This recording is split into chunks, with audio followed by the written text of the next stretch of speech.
Hey guys, welcome back to our raw capture footage of our first run through the Terrace of Endless Springs. This fight freaking rocks. This is Tsulong. Lots of people have talked about this in beta. I was doing a lot of theory crafting on general AoE rotations between the healing classes, but specifically priests, and a lot of the logs and a lot of the stuff I was pulling from that people were linking were from this particular fight, even though they're way skewed. The night phase is a good demonstration of like where the priest class might have some potential vulnerabilities, whatever. But I did not think that I was in any way a hindrance to my raid team, nor did I find this encounter particularly difficult. In fact, I felt that I was one of the greater assets in our healing team simply because I have this great cooldown for the day phase, but I'll get to that. The macro of this fight, kind of what's going on. He's in two phases. The first phase here is called the night phase. As you can see, there's all these little buffs on my raiders, and the little buffs just are going up by stacks.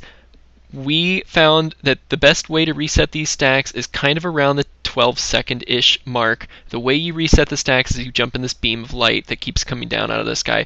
This beam of light, however, it shrinks when you step into it, so you only want to dip into it, clip it just barely, and as you can see in my video here in the raw capture, it's kind of buggy. If you have a speed boost, I think is what I determined what's causing that. So if I have a speed boost and I run in and out of the clip really fast, sometimes it doesn't take. So you want to minimize jumping into it, and as you can see, what we're trying to do is we're trying to minimize standing in it because it has a finite amount of like stuff to it, like a finite amount of clips. So you don't want to jump into it too early and then be out of a light beam, because if you don't have a light beam up, then like everyone's going to just start taking increased damage. So you kind of want to manage that. I know I said the magic number is like 12, but what we also found is some people weren't getting it when we ran it at the same time. So I think the mechanics states, like it doesn't state this in the journal or anything, but I think the way it works is only one person can be in it at a time. So you want to manage that. Okay, now that was the night phase. Here's the day phase. Couple things happen. Look at his health bar. For one, we were DPSing him down in the night phase. He had a full health bar like a normal boss. In the day phase, it just simply inverts, and then his health bar, it starts to go up because he's a friendly target depending on how you heal him. So this is a really cool fight, obviously, for me, because it's a test to see if you can maximize your healing per second on a single target. But like, there's some catches with this.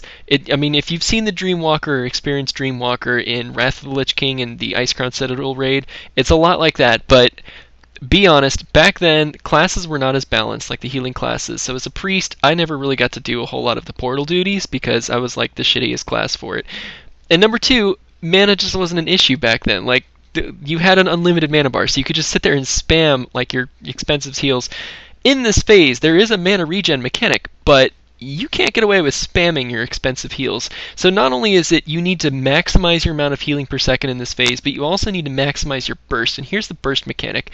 He's doing a breath on the raid. When he does a breath on the raid, it actually gives us a little bit of a buffer to our healing per second, but only for like 6 seconds. So as you saw here, the way I try to maximize it is I try to get the Divine Hymn rolling multiplier, then I put Guardian Spirit on him, and then I try to max my serendipities during it. Outside of that, I'm still managing to try to game with my Serenity procs. I'm trying to roll Renew because I'm in Serenity Chakra. The Serenity crit buff is also something you want to maximize returns on. And I'm trying to juggle Surge of Light procs while not going I can guarantee another, I think it's 25% of my mana every time he breathes on me. So very closely I'm managing my mana. Now if all of that wasn't hard enough, the other thing that happens is these big ads that are coming out that need to be picked up by the tanks, they put 3 debuffs out here. Each of the debuffs is a magic debuff that starts doing damage based on the percentage of your health. One of them will always go on the boss. Really shitty if that stays up on the boss for longer than like a second. So since I have Glyph of Dispel that heals on Dispel, I need to actually confirm with the logs if it actually did healing. I know that it didn't do 3% of his healing each time I dispelled, but it might have done 3% of my total health pool when I dispelled, or some sort of cap. I don't know what the cap is. I haven't really looked into like the ins and outs of that particular glyph, but I did glyph it for this fight because it's not just him you're dispelling, there are other people too. So I'm on the boss. As soon as that buff goes out, you can see me purify him. It's so important that I actually interrupt whatever I'm casting to cast it, like in order to get that purify off. Now, here's the other thing. It goes out on 2 other random raid members.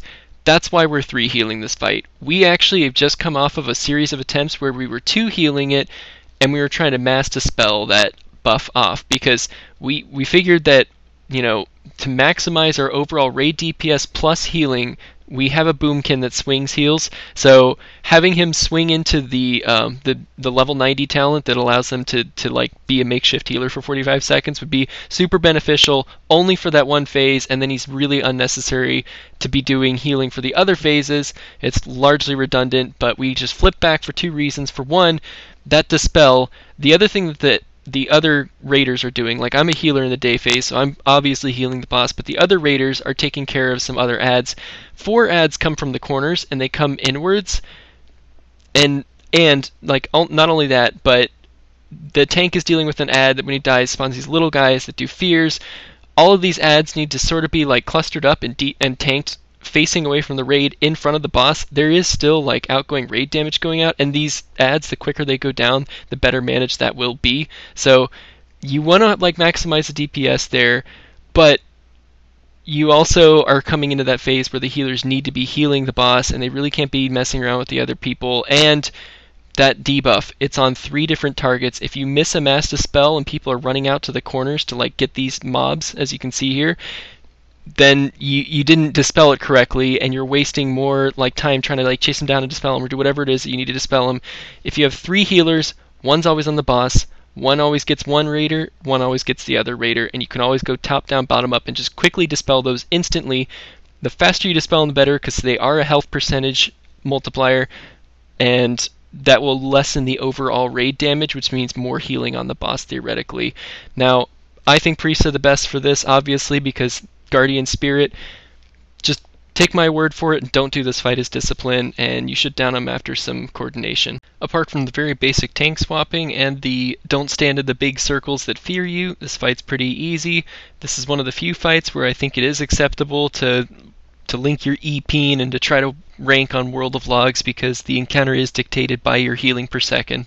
And this is quite a feat given the mana constraints of this expansion. Though those rankings and logs are looking pretty buggy. Anyway, good luck, have fun.